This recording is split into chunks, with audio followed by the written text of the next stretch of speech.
this labor shortage that we have. I mean, it is difficult to get anyone to do my landscaping. Last year, I stayed at a hotel where when I checked in, there was no human being at the check-in desk. It was automated check-in. Yeah. Then last month, I stayed at a hotel where there was a human at the front desk, but they told me that there was not going to be any housekeeping during my stay. So the reason that I bring this up is that a chronic labor shortage, that spells entrenched upward pressure on inflation because you have to offer higher wages to lure in workers, and higher wages paid mean higher consumer prices, higher rents, more inflation, and persistently high rates to combat that. Yeah, absolutely. And we have so much overhang in real estate that's sitting out there and locked up by the current interest rates. So yeah, it's an interesting dynamic we're in right now. And personally, I think it's all just a result of the Federal Reserve and all these other monetary mavens, these PhDs that want to pull all these levers on the economy, and they have unintended consequences in every one of the policies that they undertake.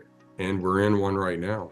We've got both inflation and a scarce supply of property that just keeps floating property values higher despite higher mortgage rates. Well, as real estate investors, we are interested in that interest rate direction. And, if the U.S. is continually finding themselves in a position where they're wondering, well, hey, if not China and others, well, then who in the heck is going to buy our debt? And now I think the listener, you can ask yourself in the same way. If you're trying to get your friends to give you a loan, how do you entice your friends to give you a loan?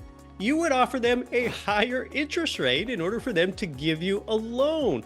So with that in mind, Brian, is that what the U.S. has to do in order to entice foreign bondholders in the same way, meaning then that rates would tend to be held high?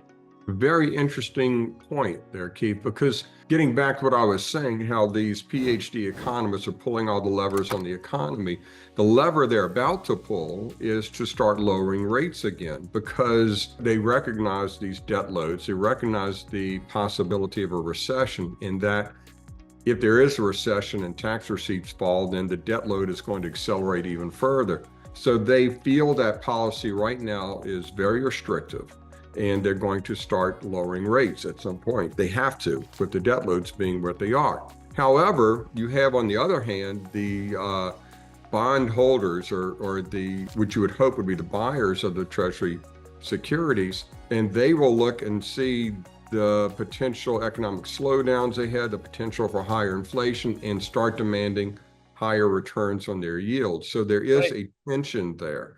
You can watch this one next.